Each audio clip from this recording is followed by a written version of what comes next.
अल्लाह तबारक व तआला हम तमाम लोगों की इस टूटी फूटी हुई बात को कबूल अता फरमाए और आपकी हाजिरी को भी कबूल अता फरमाए।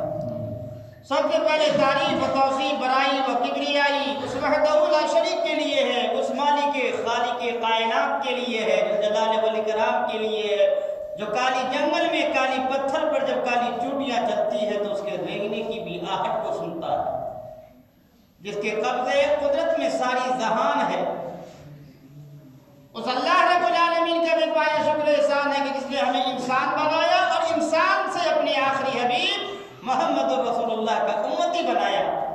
दरूद सलाम की डाली निछावर अल्लाह के तमाम बरगज़ीदा अंबियाए किराम अलैहिमुस्सलाम तस्लीम पर खुसूसन कायनात ताजदार मदीना अहमद मुजतबा मोहम्मद मुस्तफ़ा सरकार दो आलम सल्लल्लाहु अलैहि वसल्लम पर दरूद इब्राहिमी पढ़ अल्लाहुम्मा सल्लि अला मुहम्मद व अला आलि मुहम्मद कमा सल्लैता अला इब्राहीम व अला आलि इब्राहीम इन्नका हमीदुम मजीद।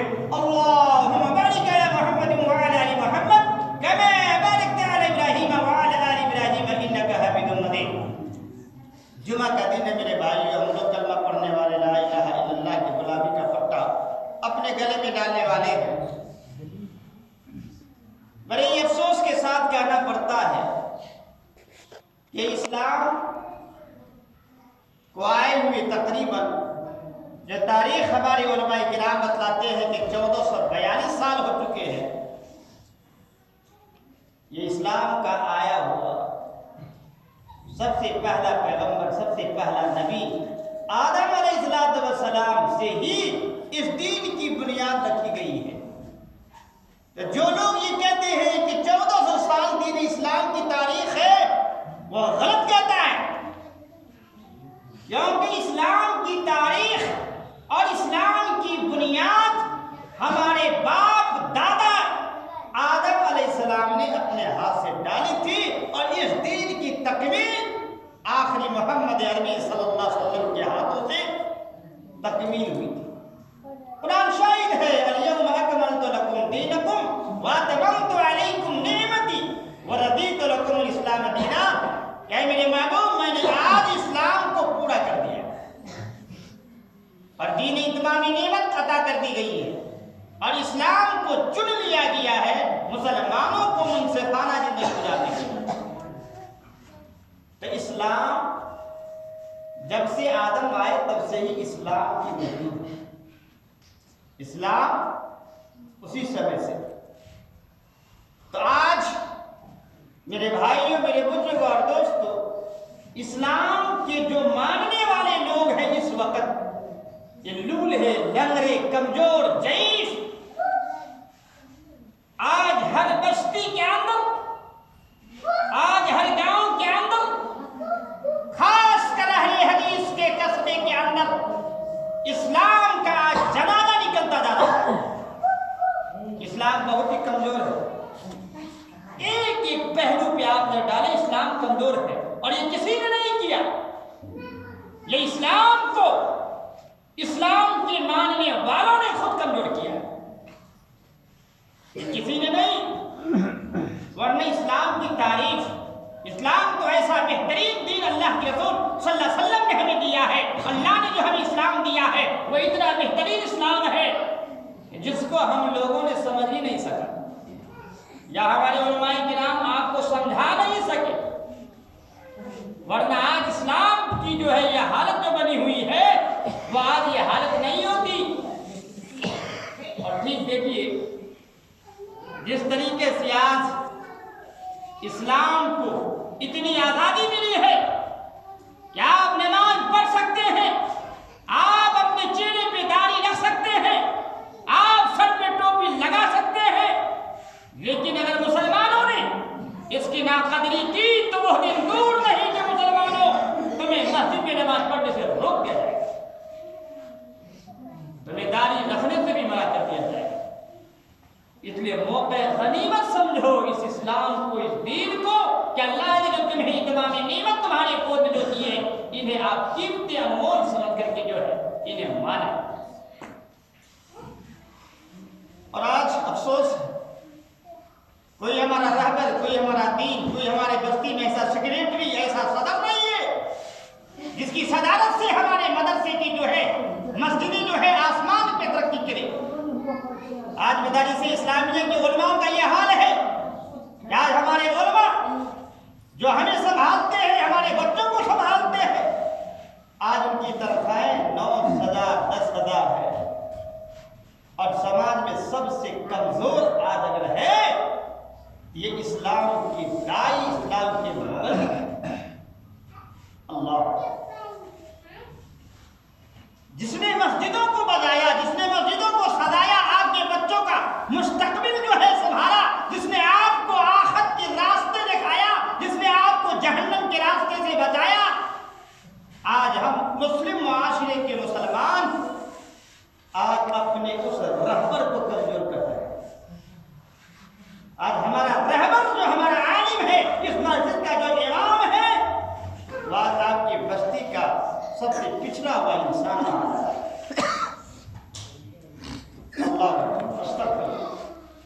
अल्लाह की पनाह है। जनाब मोहम्मद रसूलुल्लाह सल्लल्लाहु अलैहि वसल्लम की बेइज्जत से पहले मक्के की हालत को देखें मुसलमानों। मक्का का ये हालत है कि मक्के के लोग जो है बाप बेटे दस्तरखान पर खाना नहीं खा रहे हैं। बाप बेटा दोनों मिलकर एक दस्तरखान पे खाना नहीं खा रही है। मक्के की ये हालत बनी हुई है कि मक्के के लोग अपनी बेटियों को भी जिंदा नहीं छोड़ रही हैं। मक्का की ये हालत है लोगों कि मक्के के लोग जो है शराब पीते थे, जुआ खेलते थे, जनाकारी भी करते थे और सरेआम कत्लो गारत भी किया करते थे। कोई जो है रहबर नहीं था, कोई संभालने वाला भी नहीं था। इसी असना में आसमान से रब की रहमत की बरखा बरसी। रब्बी कायनात ने रहमतुल लिल आलमीन को मक्के की सरजमीन पर भेजा, आखिरी नबी बनाकर भेजा। और सुन लीजिए जरा तारीख, जब कायनात के इमाम ने दुनिया में लाए थे, खाने का बाद जो मक्का के अंदर राज भी मौजूद है। हमारे नबी के दादा अब्दुल मुत्तलिब मक्के का सरदार था। अब रहा जो है हाथी लेकर खाने का भी चढ़ाई करने के लिए आया। कुछ लोग थे हाथी लेकर आ गए, अभी नबी पैदा नहीं हुए थे, खाना काबा तोड़ने के लिए आ गए। तो सबसे पहले हाथी वाले ने आदमी को भेजा और अब्दुल मुत्तलिब का जो ऊंट था 200 वो हाँक लिया। अब्दुल मुत्तलिब को कहा कि लाओ यहाँ बुला कर लाया जाए सरदार के सामने। अब्दुल मुत्तलिब मक्के का सरदार है, हाथी वालों के सामने गया, कहा कि सरदार मैं लड़ना नहीं चाहता हूँ आपसे, और आपने जो मेरा ऊंट ले लिया है ना वापस कर दीजिए, मुझ में ताकत नहीं है। और जिस घर को आप तोड़ने के लिए आए रब का मोहतरम घर है और घर की हिफाजत की जिम्मेदारी उसी आसमान वाले के पास है। अब्दुल मुत्तलिब ने हाथ खड़ा कर दिया। मुसलमानों, जब अब्दुल मुत्तलिब वहां से लौट कर आए तो बस्ती वालों से कहा कि बस्ती वालों, हम हाथी वालों का मुकाबला नहीं कर सकते हैं, चलो पहाड़ की चट्टान पे चले जाते हैं। अब सब लोग पहाड़ पे जा रहे थे, छोड़ दो, खाली कर दो मक्का। जब छोटे छोटे बच्चे कह रहे थे कि अब्दुल मुत्तलिब के खुदा के घर के लिए खून नहीं क्यों दे रही हो, तो अब्दुल मुत्तलिब ने कहा कि हमें ताकत नहीं है, हम लड़ना नहीं चाहते हैं लोगों, इसलिए मक्के को छोड़कर पहाड़ की चोटी पे जाकर बना लेना चाहता हूँ। सारे लोग चले गए, लेकिन खुदा का घर था। हाथी वाले आए, कुरान ने कहा तैरन अबाबील तरमीहिम बिहिजारतिन मिन सिज्जील। खुदा तो बैठने वाला नहीं था, छोटी छोटी मामूली चिड़िया को अल्लाह ने भेजा जो मामूली सी पत्थर उठाते थे चोंच में और आसमान से गिराते थे और हाथी वालों को उसी जगह पे पूरे हुए खाए हुए भूसे की तरह हवा में अल्लाह ने उड़ाया। लेकिन यह कहना यह था कि अब्दुल मुत्तलिब ने कुछ नहीं किया, अल्लाह ने किया। लेकिन जब आसमान से रब की रहमत की बरखा बरसी, रब की कायनात ने मोहम्मद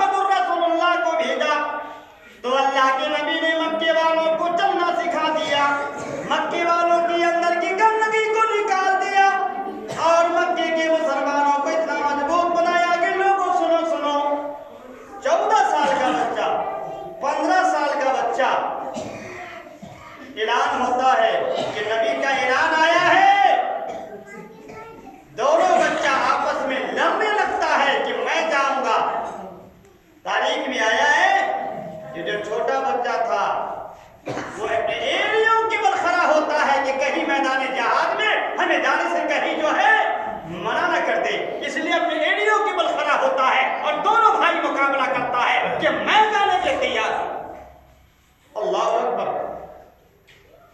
ये वही लोग हैं जो काबे के लिए पहाड़ पे चले गए थे, लेकिन ये वही उनकी औलाद है जिनकी औलाद मैदान में खड़े हैं एड़ियों के बल कि कहीं मुझे छाप ना दिया जाए। हाइट की वजह से एड़ी उठाकर खड़े हो रही है और दोनों जाने के लिए मैदान में लड़ रहे हैं। खैर मैं इस तरह ध्यान नहीं लेना चाहूंगा, मैं कहना ये चाहता हूं मेरे भाइयों, अल्लाह की हबीब नामी मोहम्मद रसूलुल्लाह सल्लल्लाहु अलैहि वसल्लम के जिंदगी में भी एक ऐसा जमाना आया कि आपको खाने काबा में नमाज पढ़ने से रोक दिया गया। ऐसा जमाना आया कि आप खाने काबा में नमाज नहीं पढ़ सकते थे। आप दारे अरकम सहाबी के घर में दारुल नजवा के अंदर जो है तमाम मक्का के सरदार आपस में बैठकर ये मशवरा कर रहा है कि लोगों सुनो, एक फैसला लेना चाहता हूं। राना अबू जहल है, अबू लहब है, मक्का के जितने भी सरदार हैं सबके सरदारुल नजवा में जमा है। ऐलान हो रहा है कि लोगों मक्का में अगर जीना चाहते हो तो एक फैसले पे आ जाओ। फैसला हो रहा है, सरदार बैठे हैं मक्के के, बड़े बड़े सरदार मक्का चलाने वाले, दारुल नजवा में मीटिंग चल रही है।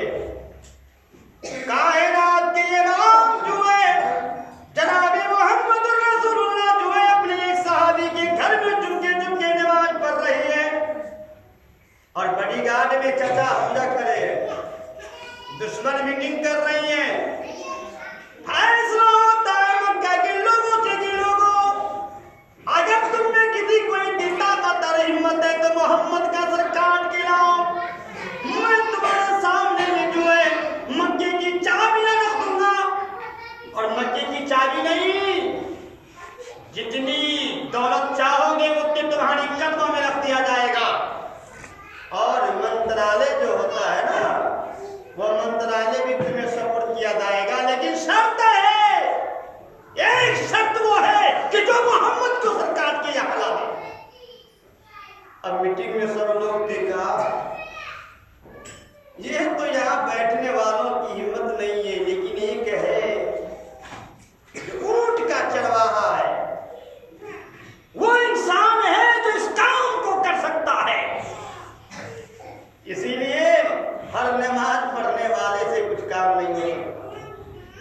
दीन का काम ऐसे ऐसे जान बाजू से अल्लाह देता है, जो एक किसान होता है, जो एक मार्केट का व्यापार होता है। हर काम को अल्लाह एक आलिम से नहीं दे सकता। अगर कोई मुफ्ती है, कोई मक्का से पढ़ के आया है, मदीना से पढ़ के आया है, उससे दीन का काम नहीं होता। एक कसाई जो काम कर सकता है, एक व्यापारी जो काम कर सकता है दीन का, वो कोई आलिम नहीं कर सकता। ये मस्जिद किसने बनाई? किसी आलिम ने नहीं, एक सऊदिया के दादी ने दिया होगा, एक किसी गरीब इंसान ने दिया होगा, जो अपने कंपनी से कमाए हुए पैसे से आज हम मुसलमान जो पानी पीते हैं, जो वजू बनाते हैं, ये किसी आलिम किसी मुफ्ती का पैसा नहीं होता। गौर कीजिए, मक्के के अंदर उस संसद भवन में जो है राना अबू जहल बैठा हुआ है, अपने तमाम मंत्रियों के साथ ऐलान करता है, जो मोहम्मद का सर काट के लाएगा 100 ऊंट इनाम दिया जाएगा और चाबी उसके हवाला किया जाएगा, और मक्का की जितनी खूबसूरती लड़की है उनके निकाह में दे दिया जाएगा। कोई ऐसा काम हो तो करके दिखाओ। सबने कहा ये यहाँ बैठने वाले की हिम्मत नहीं हो सकती है। एक ही वो शख्स है जो ऊंट का चरवाहा है, 56 इंच का सीना लिए हुए, वो खत्ताब का बेटा उमर जो है मैदान में है, उससे ये काम हो सकता है। कहा कि जाओ उसे कहो कि बादशाह ने बुलाया। खत्ताब का बेटा उमर एक मैदान में ऊंट चरवाहा करता था। लोग उसके पास पहुंचे, कहा खत्ताब का बेटा उमर बादशाह ने आपको बुलाया है। अच्छा, आज बादशाह ने हमें क्यों याद किया इस खत्ताब के बेटे को? बादशाह का बेटा, बादशाह ने खत्ताब के बेटे उमर को बुलाया। उमर आया अदालत में, कहा क्या बात है राणा अबू जहल, किस बात की मीटिंग हो रही है, किसके मुझे बुलाए हो? कहा उमर, मक्के की आज एहया की वजह से मक्के की आज लाज रखनी है तो सुनो उमर, मक्के की चाबी तुम्हारे कदमों में है, मक्के की तलवारें तुम्हारे सरों पे है, मक्के के अंदर जो सबसे ज्यादा खूबसूरत लड़की है वो तुम्हारी निकाह में है। लेकिन एक काम है उमर, मोहम्मद को जिंदा या मुर्दा हमारे कदमों में लाके रखो, एक ही काम है उमर। उमर ने कहा वाह रे अबू जहल, इतना छोटा सा काम इसीलिए बुलाया हो? कहा कि हाँ, फिर इंतजार किस बात की है? इतनी छोटी सी काम है तो जाइए मोहम्मद को जिंदा या मुर्दा गिरफ्तार करके लाइए। कहा ठीक है, आप इंतजार कीजिए।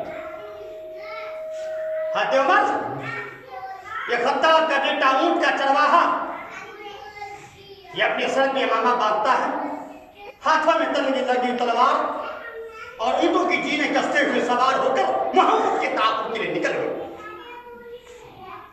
आप सल्लल्लाहु अलैहि वसल्लम जो है, एक सहाबी दारी अरकम के घर में बैठकर चुपके चुपके नमाज पढ़ रही है, दामन को अल्लाह के सामने फैला दिया। ओ मुसलमानों, आज तुम्हें मुसीबत पड़ती है तो आज तुम गांव की नेताओं के सामने अपना झोली फैलाते हो। बेटी की शादी है, तुम आज अपने भतीजे के सामने अपने आंसू बहाते हो। आज तुम्हें तुम्हारे घर में किसी की जनाजे हो गई, आज तुम्हारा आदमी हॉस्पिटल में पड़ा है, तुम किसी के दरवाजे पे आंसू बहा रही हो। लेकिन सुनो, कायनात की इमाम की गर्दन उतारने के लिए उमर निकल चुका है। अल्लाह के नबी उस सहाबी के घर में अपनी झोली को बना दिया। कहा कि नहीं, एक सवाल कर रहा हूं अल्लाह, दो आदमी है मक्के में, इन दोनों में से अल्लाह किसी को तू दे दे। दो आदमी है मक्के में, इन दो में से अल्लाह तू किसी को मेरी झोली में डाल दे, वरना मुसलमानों की जो है कोई खैर नहीं है। कहा मोहम्मद, किस दोनों को आप चाहते हैं? कहा कि या अल्लाह, एक हिसाम इब्न अबी जहल है, एक अमर इब्न हिसाम अबी जहल है, और एक खत्ताब का बेटा उमर है। अल्लाह, अगर इन दोनों में से अगर तू जिसको चाहे मेरी झोली में डाल दे, मुझे ताकत मिल जाएगी। अल्लाह ने कहा मोहम्मद, अबी जहल को नहीं दे सकता। अल्लाह ने अबी जहल को ठुकरा दिया। कहा मोहम्मद, तेरी गोद में खत्ताब का बेटा उमर आने वाला है, तूने झोली फैला दिया है तो देख, तेरे आंसू के कतरे टपकने से पहले मैं खत्ताब के बेटे को भेजा। अल्लाह के नबी सल्लल्लाहु अलैहि वसल्लम झोली फैलाए हुए रो रहे हैं, उमर तलवार लिए हुए नबी का ताक़ुब के लिए रास्ते में निकला हुआ है, और सरदार दारुल नदवा में बैठे इंतजार में है कि अभी खत्ताब का बेटा गया है, मोहम्मद को गिरफ्तार करके लाएगा। उमर चलते हैं रास्ते में, एक इंसान जो मुसलमान है, तारीख में नाम आया है नुआइम बिन सल्लाम। मुसलमान बड़े जिगरा वाले होते हैं, अल्लाह का शुक्र है।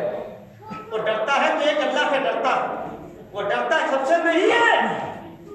उसने देखा उमर का तेवर बदला हुआ है, उमर की जो है पेशानी के बल बने हुए हैं, तलवारें हाथे में है, घोड़ों पर जीने कसी हुई।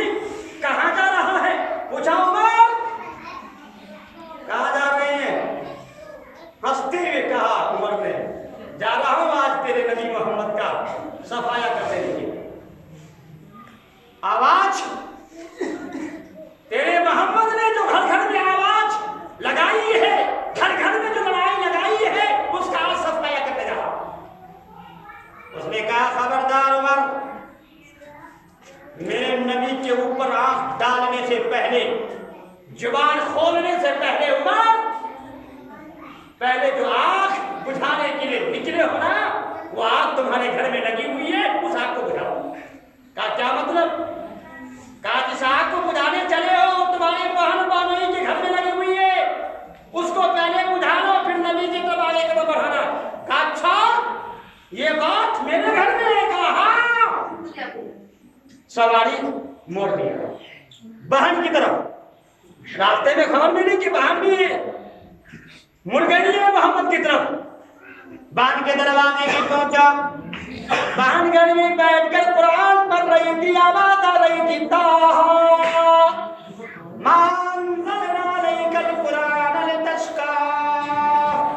उमर दरवाजे में खड़े, गुस्सा हो गया। अल्लाह, ये क्या है कि मेरे बहन के घर में आवाज आ रही है? गुस्से से रहा नहीं किया उमर को, सुन के कान पक गया। दरवाजे पे घूसा मारा, कहा कि अंदर बाप, दरवाजा खोलो ना। अंदर से आवाज आई, कौन हो दरवाजे पे, जरा बताओ। काम खत्ताब का बेटा उमर ला गया, दरवाजा खोलो। बहन तो आवाज सुनते ही गुम हो गई भैया में। बहनोई की यह हालत, चारपाई के नीचे छुप गए, कुरान को उठा कर समेट दिया। या अल्लाह क्या होगा? लेकिन बात फातिमा थी, डरने वाली नहीं, शेरनी की तरह उठी। कहा कि अल्लाह, अगर तूने मुझे इस्लाम की दावत दिया है तो ये बहन जो है डरने वाली नहीं है। आज जो होगा देख लिया जाएगा। जल्दी से उठी बहन, शेरनी की तरह उठी, दरवाजा खोल दिया। कहा भैया क्या बात है? कहा बहन तू क्या कर रही थी घर में? कहा क्यों, क्या पूछते हो? तुम्हें इससे क्या मतलब? मैं कुरान पढ़ रही थी, अल्लाह का कलाम, तुम क्यों पूछ रहे हो? तुम मेरे पार्टी में नहीं हो, तुम इस्लाम वाले नहीं हो, तुम पूछते क्यों? उमर हैरान हो गया कि अल्लाह, आज तक बहन ने कभी कलाम नहीं किया, जुबान को नहीं खोला, आज बात कर रही है, मुंह लगा रही है। अल्लाह की कसम है मेरे भाइयों, उमर को गुस्सा आ गया, बहन का बाल पकड़ा, उठा कर जमीन पे पटक के मारा। बहन फिर भी कह रही थी कि भैया साहब तुम मार भी डालो मुझे, मेरे जिस्म के बूटियों को कुत्तों से भी रुतबा डालो, फिर भी जो मेरे दिल में ईमान आई है कि तुम निकाल नहीं सकते हो। आंखों में आंसू है, लबों पे उसके हमद व तस्बीह है, और कहती कि अल्लाह, इस दीन के खातिर ईमान को बचाना मेरा काम। उमर हैरान था, बहन को मारता हूं फिर भी कोई बात नहीं बन रहा है। कहा कि या अल्लाह, इतनी ताकत कहां से आ गई मेरी बहन को, जो कभी कुछ नहीं बोलती थी, आज कैसे बोल रही है? अल्लाह अकबर। उमर ने कहा कि बहन ऐसा करो, आप वो कुरान मुझे दे दो जो तू कुरान पढ़ रही थी। जरा गौर कीजिए मुसलमानों। बहन ने कहा कि नहीं भैया जान, ला यंसहू इल्ला अल-मुत्तहरून। भैया जान, आपका दिल पाक है, आपका कपड़ा पाक नहीं है, आपका दिल पाक है, अल्लाह का कलाम आप छू नहीं सकते। उमर हैरान कि मेरी बहन मुझे कुरान भी नहीं दे रही है। कहा कि बहन मुझे कुरान जरा खोल के सुना दे। कहा कि नहीं भैया जान, आप कुरान भी नहीं छू सकते, पढ़ भी नहीं सकते। कहा बहन कोई रास्ता है तो बताओ ना। कहा नहीं भैया जान, एक ही रास्ता है कुरान को छूने के लिए, कुरान को आपके दामन में थामने के लिए। आज मुसलमानों, जरा छाती पे हाथ रख के जरा सोचो, आज इस मस्जिद में जितने लोग बैठे हैं, कितने दिन हो गए कुरान छुए हुए? कितने दिन में भैया कुरान छुए हुए मुसलमान को? उम्मीद है किसी को 10 साल हो गया होगा, कोई 20 साल से नहीं छुआ होगा। लेकिन उमर है जिसने कहा कि बहन मैं कुरान को छूना सकता हूँ, कुरान को छूना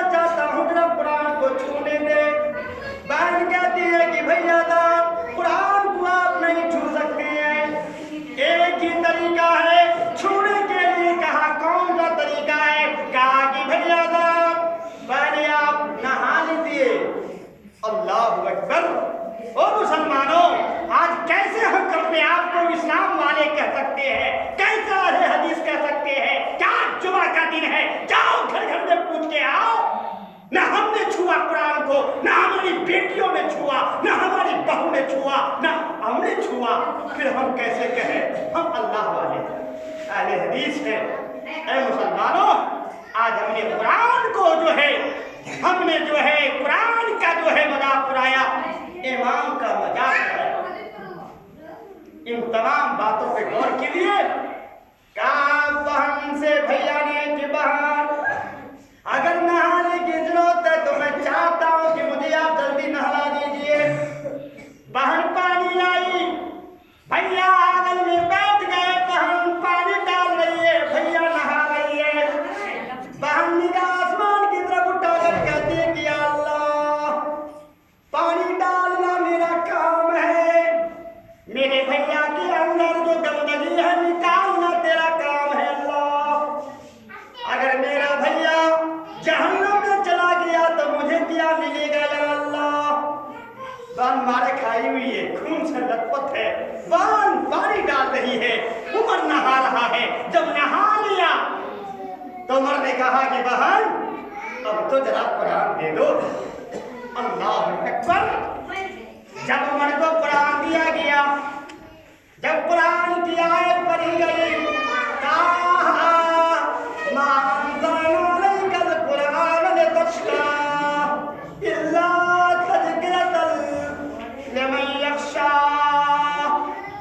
इस कुरान की आयत ने उमर को झिझोड़ दिया और झिझोड़ने के बाद कहने लगा कि बहन, मुझसे बहुत ही बड़ा गुनाह हो गया कि मैं मोहम्मद के कत्ल के लिए निकला था। ऐ मेरी बहन, मुझको ऐसा करो कि मुझे मोहम्मद की बारगाह में ले चलो, मैं ईमान लाना चाहता हूं। तो कहा बहन से कि बहन, मैं नबी का गुनहगार इंसान हूं, मैं नबी के पास जाना चाहता हूं, तो ऐसा करो मेरे गर्दन में ऊंट की रस्सी डाल दो और घिसेटते घिसेटते बदरी वाले के पास पहुंचाओ। बहन ने कहा कि नहीं भैया, जैसे पहले आप आए थे ना, सर पे पगड़ी बांध लीजिए, हाथ में तलवार ले लीजिए और चलिए मैं चलता हूं।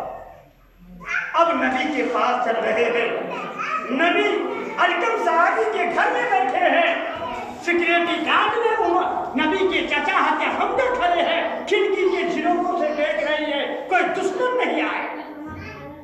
जैसे नबी के चाचा ने देखा कि उमर तलवार ले आ रहा है, नबी बैठे हुए थे, तो हमने ने कहा उमर, इरादा सही करके आना, ये नबी की बारगाह में आ रहे हो, सही नियत से आ रहे होगे तो खुलकर नबी का चेहरा दिखाएंगे। अगर बुरी नियत से आ रहा होगा उमर, तो तेरी तलवार लेकर तेरी गर्दन को काट कर तेरे छाती पे धर दूंगा। नबी ने सुना, चाचा चाचा माफाल अम्मी, क्या बात है? कहा कि हुजूर नंगी तलवार ले उमर आ रहा है। नबी ने कहा चाचा जान, उमर को कुछ न कहिए, ये दुश्मन बन के नहीं आ रहा है, अपना बंदा बन के आ रहा है। अल्लाह अकबर। मेरे भाइयों, जुमा का वक्त है मुसलमानों, इसीलिए मैं तफसील में न जाते हुए कहना चाहता हूँ कि उमर रज़ियल्लाहु ताला अन्हु जब इस्लाम लाए, अल्लाह की कसम है पूरा के पूरा कुरान जो है नबी पे नाजिल हुआ है, लेकिन कुरान में 4 मकाम अल्लाह ने उमर को दिया। कोई सहाबी ऐसा नहीं है जिसकी शान में अल्लाह ने कुरान नाजिल किया हो, ये उमर की शान में नाजिल हुआ। उमर ही एक ऐसा सहाबी है, एक ऐसा सहाबी है कि जो अभी भी नबी के कदमों में सोया हुआ मौजूद है। न दुनिया में एक उंगल का फर्क था, चलते थे तो साथ चलते थे। एक बात बता रहा हूं, 2 मिनट का वक्त है। नबी सल्लल्लाहु अलैहि वसल्लम 63 साल के बाद मुसलमानों को पढ़ा लिखा करके जब आप दुनिया से चले गए, तो आपने सिद्दीक को बादशाह बनाया और कहा सिद्दीक, मेरे बाद तुम मक्के और मदीने की जिम्मेदारी तेरे ऊपर है। कहा ठीक। सिद्दीक ने ईमानदारी के साथ पूरे मक्के और मदीने के मुसलमानों का देख रेख किया। जब सिद्दीक के जाने का वक्त आ गया, मौत के फरिश्ते ने पहरा दिया, तो मदीना के तमाम मुसलमान आया सिद्दीक के पास और कहा सिद्दीक आप जाने वाले हैं दुनिया से, मुझे सरदार बना दीजिए। सबने कहा,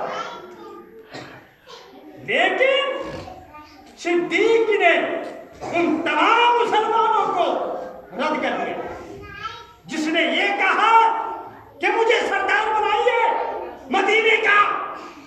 आज मुसलमानों जो ये कहता हो आपकी मस्जिद में, आपके मदरसे में मुझे सेक्रेटरी बनाइए, तो मैं कहता हूं उन्हें चपरासी में बनाइए। समझ आ रही बात?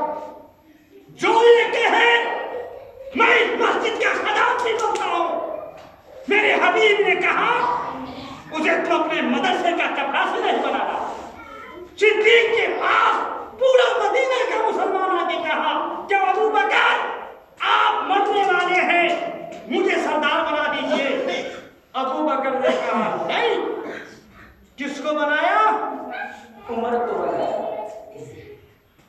जब उमर का नाम घोषित हो गया मदीना में, तमाम मुसलमान आया का सिद्दीक हम लोग कहे तो नहीं बनाए, उमर को आपने बना दिया। जब अल्लाह आपसे पूछेगा कि आपने कैसे लोगों को सरदार बनाया है, तो अल्लाह के सामने आप क्या जवाब दोगे? तो क्या कहा मालूम सिद्दीक ने? कहा जब अल्लाह मुझसे पूछेगा कि मदीने का सरदार तूने किसको बनाया है, तो मैं कहूंगा कि अल्लाह इस जमीन पर जो सबसे बेहतर इंसान था मैंने उसको बनाया। इसीलिए मुसलमानों आज आप भी अगर किसी को चुनते हैं, किसी को बनाते हैं, तो अच्छे इंसान को बनाइए जो आपके मस्जिद का, आपके मदरसे का, आपके जो घर का, आपके बेटी का, आपकी बीवी का, आपके मानने का जो है सुरक्षा कर सके। उमर ने कहा था कि मैं जब बादशाह बना मदीने का, तो लोगों ने डरते हुए कहा कि अल्लाह की कसम है ऐसा बादशाह बना है इस वक्त मदीना में कि बहुत कड़ा है। लोग गुड़गुड़ा रहे थे। अबू बकर इंतकाल हो गए तो उमर मिंबर पे खड़े हो गए और सब मदीना के लोगों को बुलाया। कहा सुनो, तुम लोग कहते हो कि मदीने का सरदार बड़ा कारगर है, तो हाँ मैं कारगर हूं और दो गुना कारगर हो गया। कारगर तो हूं लेकिन दो गुना कारगर हो गया हूं, उनके लिए कारगर हो गया हूं जो अल्लाह उसके रसूल के रास्ते के खिलाफ अमल कर रहे हैं। और जो लोग इस्लाम के खैर खा है, मैं उनसे ऐसे करीब हो जैसे दूध जो है चीनी से मिल जाता है। मैं उस मुसलमानों के लिए उनके भाई से भी ज्यादा भरपूर। लेकिन जो लोग इस्लाम के खिलाफ है, मैं उनके दो गुना कारगर हूं। इसलिए वक्त नहीं है मेरे भाइयों, दुआ कीजिए कि अल्लाह ताला हमारे बस्ती में, हमारे जो मोहल्ले में जो सरदार हो वो उमर जैसा सरदार हो। अल्लाह से दुआ कीजिए कि अल्लाह हमारे सरदार को उमर वाला ईमान पैदा करवा दे। हमारे मस्जिद की बात और जो है ऐसे मुसलमानों के हाथ में चाहिए जो इस्लाम के खातिर अपनी जान और माल की कुर्बानी कर फरमा दे। और जितने भी जो जमीन पर चलने वाले हैं, अल्लाह सबके गुनाहों को तमाम बता फरमा। जो लोग कब्र में जा चुके हैं, अल्लाह उनकी कब्रों में तो कब्र उनकी बरसा बरसा दे। आमीन। वाखिर दावाना अल्हम्दुलिल्लाहि रब्बिल आलमीन।